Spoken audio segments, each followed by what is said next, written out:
La familia López iba de vacaciones a la playa y en la carretera se encontró con un campo lleno de girasoles. Susana, una pequeña niña de 8 años, quedó fascinada con las bellas flores y le pidió a su padre Ramón que se detuvieran para tomar una. Con mucho gusto el hombre aparcó el auto y junto a su esposa Gabriela descendieron para apreciar la naturaleza mientras su hija elegía el girasol que se llevaría. Pasadas algunas horas, por fin llegaron al hotel. La pequeña Susana colocó el girasol en agua y se alistó junto con sus padres para salir a la playa. Por la noche, cuando regresaron al hotel, la jarra de agua estaba vacía y el girasol no se encontraba por ningún lado. Susana se puso triste y sus padres prometieron comprarle uno nuevo.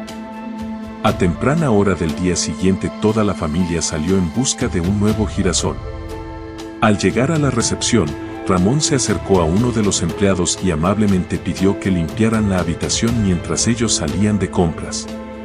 Estuvieron fuera por un par de horas y decidieron regresar a su habitación para comer algo antes de ir a la playa. Al llegar al hotel se encontraron con una ambulancia. Dentro del vestíbulo los trabajadores se les notaba angustiados. El gerente se acercó y les pidió hablar a solas. Hubo un pequeño incidente, dijo el gerente con nerviosismo. Al parecer una de nuestras trabajadoras tuvo un percance en su habitación, pero no se preocupe, los vamos a pasar a otra. Mientras hablaban con el gerente, los paramédicos salieron del ascensor transportando un cuerpo tapado con una sábana blanca. Ramón se alteró un poco al saber que la mujer había muerto, pero no dijo nada para evitar que su hija se espantara. La nueva habitación estaba algunos pisos arriba y después de instalarse, decidieron alistarse para ir a la playa. En cuanto salieron, Susana corrió a presionar el botón del ascensor. Las puertas se abrieron y la niña comenzó a gritar al ver que un hombre estaba en el suelo retorciéndose de dolor. Gabriela sujetó a su hija y le cubrió los ojos mientras Ramón se metía al elevador para auxiliar al hombre. Sin saber qué hacer, presionó el botón de la recepción, las puertas se cerraron y el ascensor comenzó a bajar. Aún faltaban algunos pisos para llegar hasta abajo y el hombre dejó de retorcerse. Con miedo, Ramón se agachó a ver si el sujeto tenía pulso y estaba a punto de tocar el cuello del hombre, cuando éste comenzó a expulsar sangre por la boca. Con rapidez Ramón se alejó de él, pensó que tal vez sería tuberculosis, pero de pronto observó que un pequeño pétalo amarillo salía de la boca del sujeto. El elevador se abrió en la recepción y las personas entraron en histeria al ver lo acontecido. Ramón sabía que no tenía tiempo que perder. Subió corriendo por las escaleras, llegó hasta donde estaban su esposa e hija y comenzó a empacar todo para marcharse.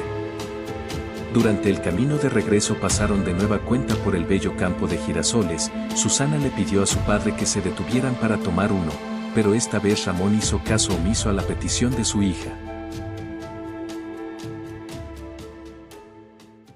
El hombre, de la camilla 17, las enfermeras, se culpaban unas a otras mientras buscaban los datos del paciente en la camilla 17. El hombre tenía todo el cuerpo vendado, incluso el rostro. No había ninguna parte que no estuviera cubierta, ninguna enfermera lo había registrado y nadie sabía quién era. Fue entonces cuando una enfermera se acercó al paciente y comenzó a quitar las vendas de su rostro. Pero, cuando estaba cerca de ver su piel, el hombre comenzó a retorcerse y a lanzar alaridos, por lo que la enfermera retrocedió. Todos lo miraban con extrañeza, no sabían qué medicamentos administrar ni cuál era la condición del paciente. Mientras permanecían ahí, sin saber qué hacer, comenzaron a escuchar quejas de los otros pacientes. Todos, incluso los que estaban por ser dados de alta, empeoraron su condición. Los doctores y enfermeras corrían de un lado a otro, administrando medicamentos. La situación era terrible, los medicamentos parecían no tener efecto y los pacientes seguían agravándose. Uno de los doctores estaba seguro de que el hombre vendado tenía algo que ver.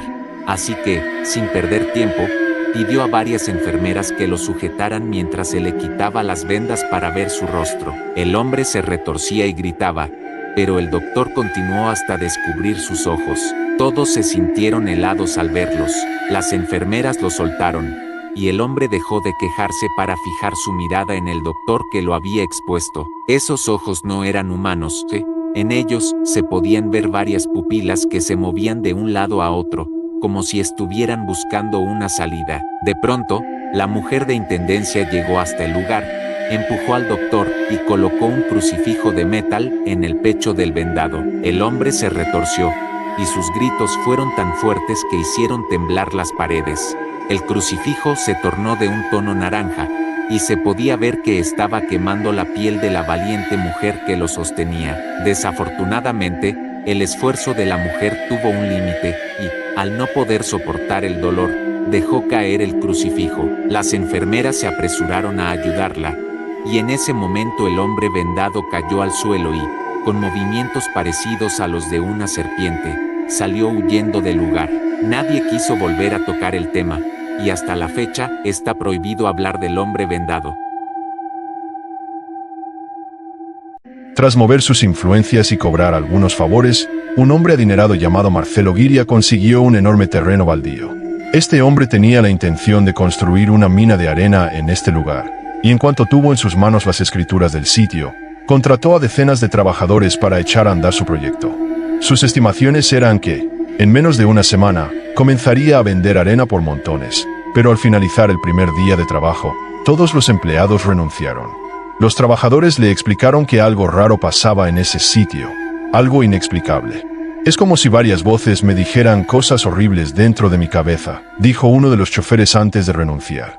Marcelo decidió hablar con la gente cercana a la región, y todos le dijeron lo mismo. «Ese terreno está maldito. La gente ha practicado durante años la brujería ahí, hacen rituales, sacrificios, asesinatos.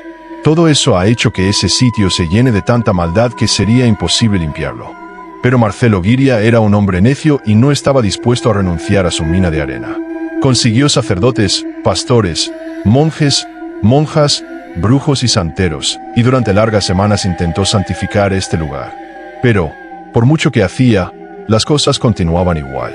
La situación era complicada. Ante esto, el hombre adinerado optó por llamar a Ildefonso Moreno, su antiguo trabajador. Este hombre era un estafador mal encarado que nunca decía que no a cualquier tipo de negocio, y este no fue la excepción. Los días pasaron e Ildefonso consiguió hacer que las cosas funcionaran. Obligaba a los empleados a escuchar música a todo volumen para evitar cualquier problema con las dichosas voces, y en menos de 3 días los primeros camiones de arena comenzaron a salir.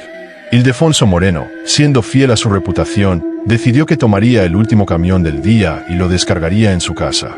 Tal vez esa fue la gota que derramó el vaso. Quizá ese fue el único pecado que aún no se había llevado a cabo en este lugar. Pero, de alguna extraña manera, el hecho de que este hombre se robara la arena provocó que todo ese mal se quedara impregnado en ella. Fue así que Ildefonso llegó a su casa y descargó el camión en su jardín. En cuanto sus 2 hijos vieron la arena, corrieron para jugar con ella y, en poco tiempo, ya habían construido varios castillos. Esa misma noche, antes de comenzar con la cena, Ildefonso sujetó las manos de sus hijos y de su esposa Rosario, cerraron los ojos y juntos comenzaron a orar para dar gracias a Dios por la comida. No obstante, antes de poder decir amén, sus hijos comenzaron a toser sin parar.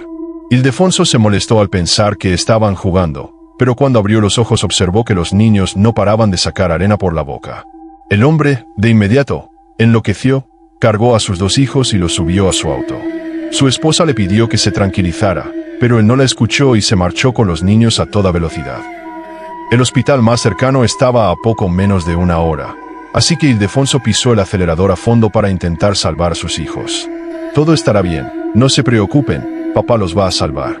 Eran las palabras que el hombre repetía una y otra vez. Las luces del hospital comenzaban a vislumbrarse, e Ildefonso sintió un poco de alivio. Al llegar al hospital, quiso abrir la puerta de su automóvil y fue entonces cuando se dio cuenta de que la arena había cubierto la manija del auto y continuaba creciendo. En ese momento, el hombre intentó desesperadamente abrir la puerta antes de que la arena lo sepultara dentro de su coche. Algunas personas se acercaron al automóvil del señor para intentar ayudarlo, pero solo pudieron observar cómo Ildefonso moría asfixiado dentro de su auto mientras sus hijos lo observaban llorando. El caso de mi amigo de la secundaria, parte 1. Recuerdo cuando iba a la secundaria, tenía 2 muy buenos amigos, Gabriel y Marco. Marco era un muchacho alegre y risueño que, sin importar nada, siempre estaba de buen humor. Casi todos los fines de semana nos quedábamos en su casa, comíamos pizza y jugábamos videojuegos. Pero hubo una ocasión en la que algo extraño pasó. Mientras veíamos una película, comenzamos a escuchar los lamentos de una mujer afuera de la casa. Sentimos algo de curiosidad por ver qué ocurría, pero la madre de Marco entró muy alterada y nos dijo que nunca viéramos por la ventana si escuchábamos eso. Los tres teníamos miedo y aceptamos sin preguntar más, pero, con el paso del tiempo, empezamos a tomar a juego el ver por la ventana, hasta que una noche, los lamentos se escucharon y, en ese momento, Gabriel sacó una moneda para, por medio del azar, elegir quién se asomaría. Recuerdo que Marco estaba muy nervioso. Él no quería hacerlo, pero accedió por las burlas que le hicimos. Después de aventar la moneda un par de veces, Marco fue el elegido para asomarse. Los lamentos, para ese momento, sonaban muy fuertes, y fue entonces que Marco se asomó por la ventana. Con impaciencia y entre risas, Gabriel y yo le preguntábamos qué era lo que veía, y justo estábamos por asomarnos cuando Marco cayó de espaldas con los ojos cerrados y agarrándose el cuello, como si tuviera algo atorado. Gabriel y yo comenzamos a gritar, y la madre de Marco no tardó mucho en entrar. Al ver hacia su hijo, nos pidió que empezáramos a rezar, y así lo hicimos. Gabriel y yo no sabíamos muchos rezos, así que solo repetíamos lo que nos decía la madre de Marco. Mientras hacíamos esto, los lamentos de la mujer resonaban por todo el cuarto y se sentía un terrible frío. De pronto, Marco comenzó a retorcerse y pudimos escuchar los huesos de su brazo derecho romperse. Nos aterramos al ver la terrible escena, pero su madre nos pidió que continuáramos rezando. No estoy seguro de cuánto tiempo pasó, pero, de un momento a otro, los lamentos de la mujer dejaron de escucharse y Marco dejó de retorcerse para empezar a toser. Tosía con mucha fuerza y no se detuvo hasta que una bola de pelo con paja salió de su boca. Después de esto, Marco cayó al suelo y comenzó a respirar con normalidad. A partir de esa fecha, la madre de Marco no volvió a permitir que nos quedáramos en su casa, pero veíamos a Marco en la secundaria y ya no era el mismo de siempre. El cuarto que renté en la colonia Carolina. Llevaba algunos meses viviendo solo, había conseguido un cuarto muy pequeño, pero muy económico, y me había independizado. El lugar en sí estaba en un barrio peligroso y las instalaciones eran viejas, pero no me alcanzaba para algo mejor. No estaba tan mal, tomando en cuenta que solo lo usaba para dormir, pues pasaba la mayor parte del tiempo en el trabajo y la calle. Todo iba muy bien hasta que, un domingo, vino mi abuela de visita. Se le veía rara e incómoda. La invité a pasar y a comer algo, pero no quiso. Solo sacó de su bolso un crucifijo tallado de madera y me pidió que lo colocara cerca de mi cama para que me protegiera. Por mi fortuna, tenía un clavo ya en el lugar y, sin problema, lo coloqué ahí. A partir de ese momento, algo pasó en el cuarto. Ahora, en las noches, golpeaban la puerta con fuerza y, al asomarme, no había nadie. También, siempre que apagaba la luz, escuchaba susurros y respiraciones por todos lados. La comida se echaba a perder, aunque la guardara en el refri, y, por mucho veneno que echara, siempre había alacranes, arañas y cucarachas. Eso me daba mucho miedo, por lo que empecé a ahorrar para rentar en otro lado. Pasé algunas semanas más en ese lugar y las cosas se pusieron peor. Comencé a tener parálisis del sueño y extrañas marcas de dientes y rasguños aparecían en mi piel de la nada. Además, un aroma a descomposición emanaba de todos lados, y durante la noche escuchaba el chillido de un cerdo por todas partes. Definitivamente, ya no quería ni podía estar ahí, así que junté todas mis cosas y volví a casa de mi madre. Al llegar, le conté todo lo que había pasado.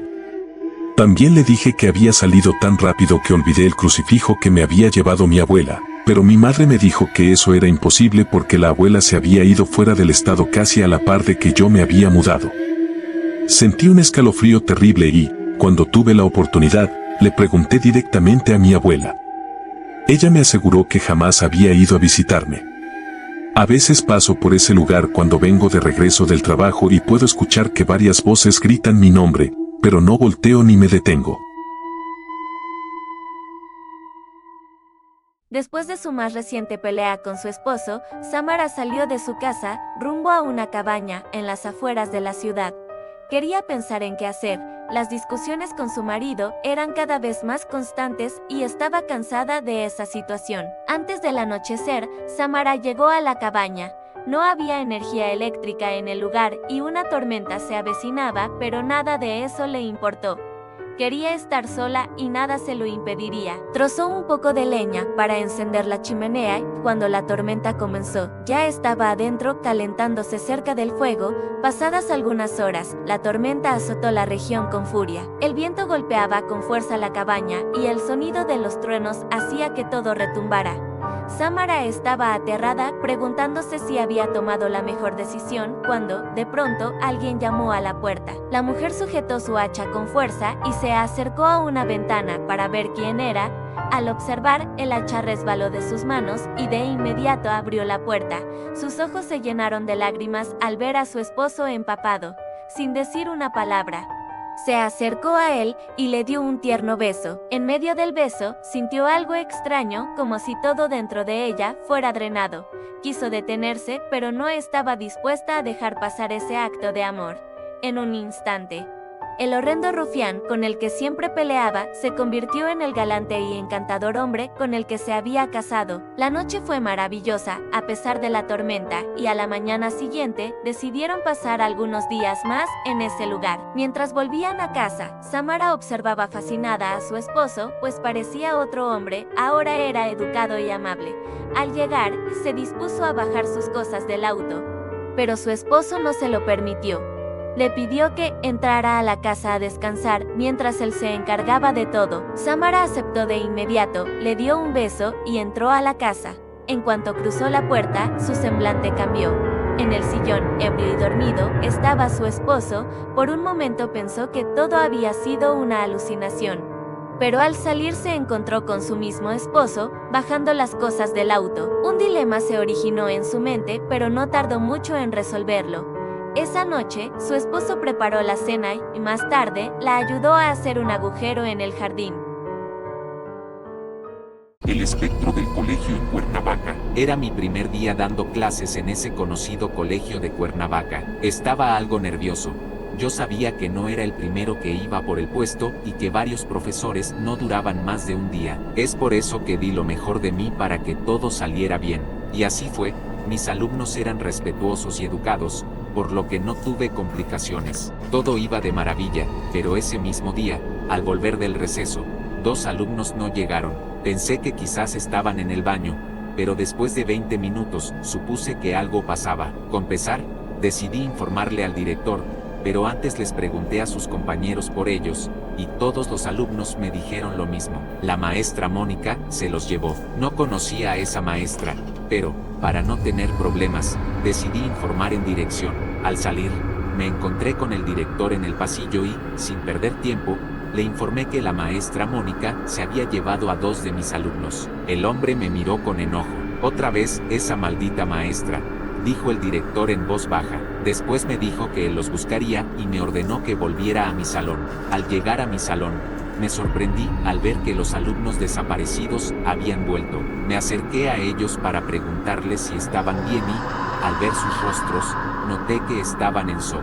Incluso uno de ellos se había orinado encima. Decidí llevarlos a la dirección y, después de hacerlo, continué dando mi clase. Al sonar la campana para salir, pregunté a uno de mis alumnos quién era la maestra Mónica, y el joven me dijo que hace muchos años, esa maestra se había colgado en ese mismo salón. Sentí un escalofrío recorrer mi cuerpo, pero solo sonreí y me fui a la dirección para ver qué había pasado. Desde fuera observé al director discutiendo con los padres de los alumnos y, de inmediato, deduje que me despedirían, así que volví al salón para recoger mis cosas. Antes de abrir la puerta del salón, escuché que había movimiento adentro. Supuse que estarían limpiando, así que giré la perilla con cuidado para no interrumpir. En cuanto abrí la puerta, un terrible aroma a putrefacción me llegó a la nariz. Estuve a punto de vomitar, pero me contuve. Estando dentro del salón, la inmundicia era aún peor, y me sorprendí al descubrir que dentro no había nadie. Esto me provocó mucho miedo.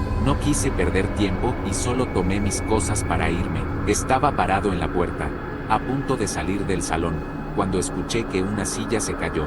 Giré de inmediato y me quedé congelado, observando el cuerpo de una mujer balanceándose, colgada del techo. Sentí tanto terror que no pude moverme, hasta que la mujer volteó a verme desde lo alto, dejándome ver su horrendo y putrefacto rostro. «Sal de aquí», gritó la mujer, seguida de una risa que aún me sigue provocando pesadillas. De inmediato me fui corriendo del lugar y jamás volví a ese maldito colegio. Marco era un alumno prodigio dentro de una aclamada academia de arte. Todos lo consideraban el pintor más sobresaliente de su generación y sus obras habitualmente eran las más alabadas. El siguiente evento en el que Marco mostrará su arte estaba muy próximo y el joven artista aún tenía un lienzo en blanco. Su creatividad se encontraba agotada y sin saber qué más hacer decidió pintar la fachada de la academia.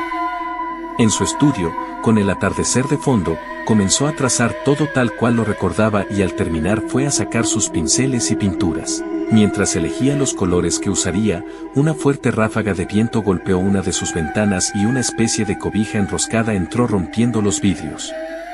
De inmediato, el joven artista se acercó para observar de cerca, pero mientras lo hacía la luz se apagó. En medio de la oscuridad, fue por unas velas y prendió varias para alumbrarse. El extraño bulto ya no estaba, pero las fuertes ráfagas de aire entraban sin cesar por la ventana rota, por lo que Marco las cubrió con algo de cinta adhesiva. Todo este extraño suceso provocó que el tiempo pasara rápido y el joven artista ahora tenía poco tiempo para terminar su pintura. Los colores no se veían muy bien con la luz generada por las velas, pero aún con esto Marco comenzó a pintar con rapidez. Mientras pintaba, cabeceaba y cerraba los ojos, el sueño lo estaba venciendo y aún así el joven artista no estaba dispuesto a fallar. Un rayo de sol entró por la ventana y golpeó a Marco en el rostro. El joven artista se levantó con velocidad, observó que la pintura estaba terminada y sin prestarle mucha atención la envolvió y salió corriendo hacia la academia. Mientras corría comenzó a recordar cómo es que pintó su obra. Recordaba los movimientos de sus manos y los colores de las pinturas, recordó también las velas a su alrededor. Entre más se acercaba a la academia, más recuerdos llegaban a su memoria. De pronto se quedó inmóvil, por fin pudo recordar todo, la posición en la que estaban las velas, el aire frío y los susurros de una voz extraña en sus oídos. Fue en este momento que cayó en cuenta y el recuerdo de esas manos pintando, esas manos esqueléticas y lúgubres, no había duda de que no eran suyas. El claxon de un enorme camión sacó de trance al joven artista, quien solo pudo sujetar su obra con fuerza antes de ser impactado. Los alumnos y directivos se reunieron para observar el terrible accidente, muchos opinaron que la muestra de obra se debía de cancelar por lo acontecido, pero los más cercanos a Marco sabían que el joven artista no hubiera querido eso, así que decidieron continuar con el evento y colocaron la obra de Marco en el centro de la exposición. Para la clausura del evento, hicieron un minuto de silencio en memoria de Marco y posteriormente el director de la academia descubrió la pintura. Muchos curiosos se acercaron y observaron la obra con detenimiento, sin duda era impecable y majestuosa, pero todos palidecieron al descubrir lo que ahí estaba retratado. Cualquiera que mirara con atención podía observar el cuerpo sin vida de Marco aplastado por el camión. Un hombre corría entre matorrales y piedras para intentar cruzar la frontera entre México y Estados Unidos. A su paso, estaba a punto de ser atrapado, pero vio una pequeña caverna en la que se internó para esconderse. El lugar tenía un aroma fétido, y en el suelo había algunos pedazos de ropa, así como una vieja y desgastada cangurera. Tocándola por fuera, sintió que tenía algo de valor por dentro, así que se la ajustó a la cintura. En ese momento, la luz de una linterna le golpeó los ojos y un oficial de migración le indicó que saliera. Casi de inmediato y sin pasar por ningún tipo de filtro, fue regresado a México. Sintiéndose desdichado, caminaba por la banqueta sin saber qué hacer, hasta que recordó la cangurera que traía puesta. Con ilusión la abrió y se sintió decepcionado al encontrar un rollo de papeles. Sin tener mucho que hacer, se sentó en la banqueta y comenzó a leer el siguiente texto. Muchos me preguntaron para qué traía conmigo papel y pluma. Yo solo me reía al escuchar esto, pero algo dentro de mí me decía que moriría en la frontera y solo quería dejar mis últimas palabras en un papel. Ahora bien, agradezco haber traído conmigo esto, porque así puedo, por lo menos, dejar por escrito lo que he visto y vivido. Salimos de México un martes, justo cuando el sol se estaba ocultando, y con la luz del atardecer nos internamos en la frontera. Fueron largos momentos de tensión mientras nos ocultábamos entre la maleza para no ser descubiertos. Fue en un punto muy oscuro de la noche cuando ocurrió algo que, hasta este momento, me cuesta creer que sea verdad. Me encontraba oculto junto a 13 personas más. Ninguno hacía ruido alguno mientras una camioneta de migración se paraba y abría las puertas para bajar una caja enorme. Un oficial se acercó demasiado a nosotros y estoy seguro de que el hombre me vio, pero no dijo nada y solo regresó hasta la camioneta. Algunos gritos y alaridos provenían de la extraña caja, que se estremecía al recibir fuertes golpes desde dentro. El mismo oficial que me había visto cortó las fuertes cuerdas de plástico que mantenían la caja cerrada y después se subió a la camioneta para marcharse a gran velocidad. Algunos de mis compañeros sonrieron al pensar que nos habíamos salvado y se levantaron con alegría. Pero, en ese momento, la caja se abrió de golpe y algo salió de ella caminando lentamente. Por la falta de luz no se podía percibir bien qué era, pero sin duda no era humano. Aquellos que se levantaron fueron los primeros en ser detectados, y mientras esa criatura los atacaba con violencia, el resto del grupo aprovechamos para escapar. Restos humanos volaban por todos lados mientras nos alejábamos corriendo. Nunca en mi vida había corrido con tanta velocidad. En algunas ocasiones volteaba hacia atrás y observaba cómo mis compañeros iban cayendo uno por uno entre la oscuridad. A lo lejos observé las luces de una camioneta e hice un último esfuerzo para llegar hasta ella. Mientras corría, podía escuchar fuertes pisadas acercándose hacia mí y, a la vez, un aroma nauseabundo a muerte se esparcía por el aire. Llegué hasta la camioneta y los oficiales, al verme con sangre en el cuerpo, me apuntaron con sus armas. Me arrodillé y levanté mis manos para que no me dispararan. Fue justo en este momento que la criatura saltó y atacó a los hombres frente a mí. En ese momento pude observar bien a la criatura. No era muy grande, pero tenía largos y fuertes brazos con los que se impulsaba y golpeaba sin parar a sus víctimas. Tenía 4 afilados colmillos en su hocico corto, con los que desgarraba la carne. Pero, sin duda, lo más escalofriante eran los cables y mangueras que tenía conectados por todo su cuerpo. Me atrevo a decir que se trataba de un chimpancé modificado, pero por la falta de luz me es difícil asegurarlo. Mientras esto ocurría, decidí correr e internarme de nueva cuenta en los matorrales. Desde lejos aún escuchaba gritos de dolor y los infernales alaridos de la terrible criatura. Encontré una pequeña caverna, me interné en ella y escribí esto para alertar a cualquiera que se tope con esta situación. Esperaré aquí hasta que el sol salga, aunque no creo que la criatura tarde mucho en encontrarme. El sol comenzaba a salir cuando el hombre terminó de leer el texto. Sintiéndose decepcionado, tiró la cangurera y se levantó de la banqueta. Fue entonces cuando escuchó un fuerte alarido a lo lejos, proveniente de la zona desértica de la frontera. No te olvides de seguirme y darle me gusta. Gracias por tu tiempo. Abigail nunca salió de la universidad. Cuando Abigail llegó hasta una prestigiosa universidad en busca de una beca, se encontró con un conserje de edad avanzada que la tomó de la mano y le entregó un pequeño pedazo de papel. La jovencita se sorprendió, pero aún así agradeció el gesto del señor y mientras esperaba que el director la atendiera, desdobló el papel y leyó la palabra escapa. Los directivos de la universidad hablaron con Abigail y tras una larga entrevista decidieron que ella era la candidata perfecta para una beca completa. Con mucha alegría la jovencita agradeció a todos. La única condición para conservar la beca es tener calificaciones perfectas, dijo el director con un tono serio. Así será, señor, respondió Abigail. Las semanas siguientes fueron bastante pesadas para Abigail, ella siempre daba lo mejor de ella, pero el intenso ritmo de las clases la tenían muy estresada. De entre todas sus asignaturas la que más la tenía nerviosa era la de español, el maestro tenía fama de ser muy estricto. Por esta razón, cuando el maestro se acercó a ella para pedirle un favor especial, Abigail no dudó ni un segundo en aceptar. El maestro tenía algunos pendientes y necesitaba que alguien llevara su ropa a la tintorería. Desde luego Abigail aceptó al creer que de este modo el maestro la tomaría en cuenta a la hora de dar calificaciones. Los siguientes días se corrió la voz acerca de la amabilidad de Abigail y en poco tiempo varios maestros le pedían favores especiales. La chica hacía de todo, cocinaba para algunos, planchaba la ropa de otros e incluso limpiaba la oficina del director. Todo esto la dejaba agotada y sin horas de sueño. Por si fuera poco, los directivos de la universidad cambiaron los horarios de varias clases y Abigail no podía descansar en ningún momento. Algunos compañeros de clase le recomendaban que denunciara lo ocurrido, pero ella no quería arriesgarse a perder la maravillosa beca. Faltando pocos días para el fin del ciclo escolar, Abigail se encontraba en muy malas condiciones. La falta de sueño le habían causado muchos estragos y la joven mujer parecía estar sumida en un extraño trance en el que solo sabía recibir órdenes y cumplirlas. Sus compañeros intentaron hacer algo por ella, contactar a algún familiar o algo, pero esta joven mujer era huérfana de nacimiento y por este motivo había sido elegida para la increíble beca.